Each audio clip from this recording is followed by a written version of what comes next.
Have you ever forgotten your phone? When did you realize you'd forgotten it? I'm guessing you didn't just smack your forehead and exclaim, "Damn," apropos of nothing. The realization probably didn't dawn on you spontaneously. More likely, you reached for your phone, pawing open your pocket or handbag, and were momentarily confused by it not being there. Then you did a mental re-step of the morning's events.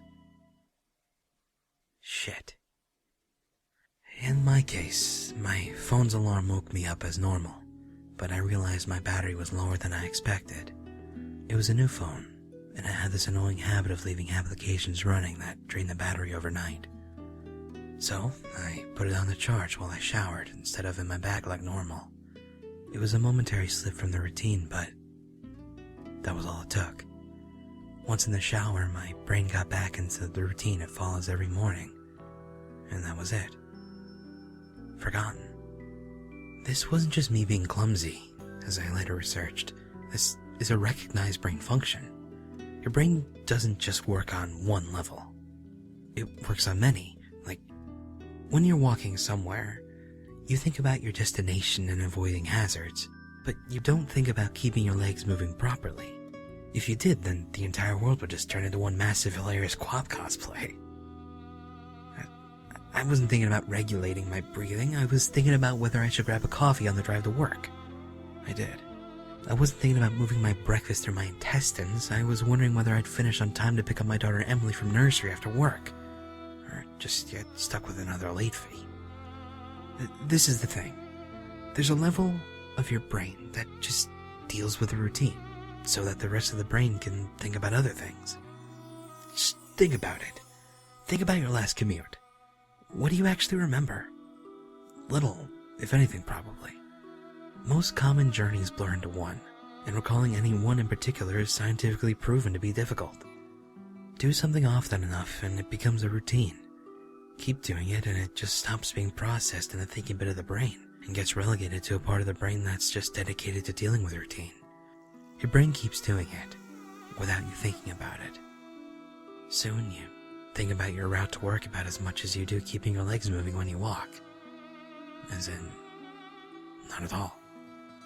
Most people call it autopilot, but there's danger there.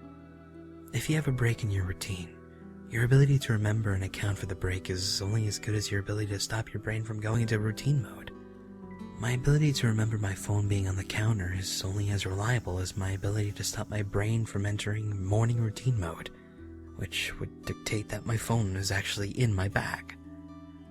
But it didn't stop my brain entering routine mode. I got in the shower as normal. Routine started. Exception forgotten. Autopilot engaged. My brain was back in the routine.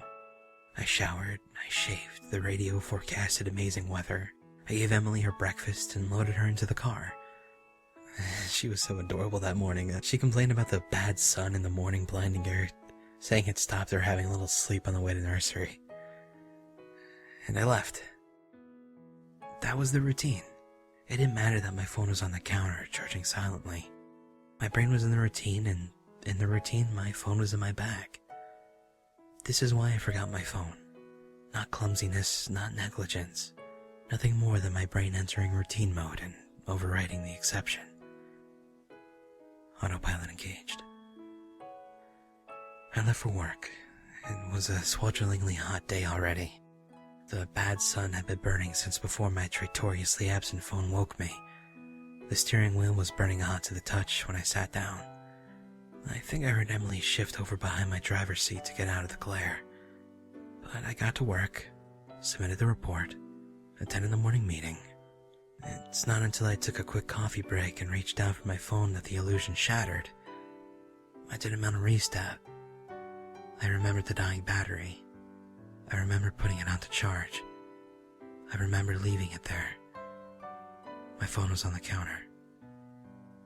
Autopilot disengaged. Again, therein lies the danger.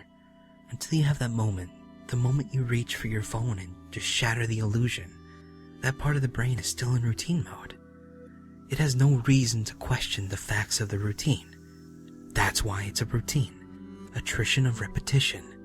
It's not as if anyone could say, Why didn't you remember your phone? Didn't it occur to you? How could you forget? You must be negligent. This is to miss the point. The brain was telling me the routine was completed as normal, despite the fact it wasn't. It wasn't that I forgot my phone. According to my brain, according to the routine, my phone was in my bag. Why would I think to question it? Why would I check? Why would I suddenly remember, out of nowhere, that my phone was on the counter? My brain was wired into the routine, and the routine was that my phone was in my bag. The day continued to bake. The morning haze gave way to the relentless fever heat of the afternoon. Tarmac bubbled. The direct beams of the sun threatened to crack the pavement. People swapped coffees for iced smoothies. Jackets discarded, sleeves rolled up, ties loosened, brows mucked. The park slowly filled with sunbathers and barbecues. Window frames threatened to warp. The thermometer continued to swell. Thank fuck the offices were air-conditioned. But, as ever, the furnace of the day gave way to a cooler evening. Another day, another dollar. Still cursing myself for forgetting my phone, I drove home. The day's heat had baked the inside of the car, releasing a horrible smell from somewhere. When I arrived in the driveway, the stones crunching confrontingly under my tires, my wife greeted me at the door. Where's Emily? Fuck. As if the phone wasn't bad enough. After everything, I'd left Emily at the fucking nursery after all. I immediately sped back to the nursery.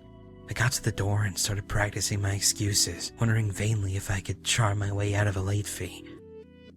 I saw a piece of paper stuck to the door. Due to vandalism overnight, please use side door. Today only. Overnight? What? The door was fine this morning. I froze. My knees shook. Vandals. A change in the routine. My phone was on the counter. I hadn't been here this morning. My phone was on the counter. I'd driven past because I was drinking my coffee. I'd not dropped off Emily. My phone was on the counter. She'd moved her seat. I hadn't seen her in the mirror. My phone was on the counter. She'd fallen asleep out of the bad sun. She didn't speak when I drove past her nursery. My phone was on the counter. She'd changed the routine. My phone was on the counter. She changed the routine, and I'd forgotten to drop her off. My phone was on the counter. 9 hours. That car. That baking sun. No air, no water, no power, no help. That heat. Steering wheel too hot to touch. That smell. I walked to the car door. Numb. Shock. I opened the door. My phone was on the counter. And my daughter was dead. Autopilot disengaged.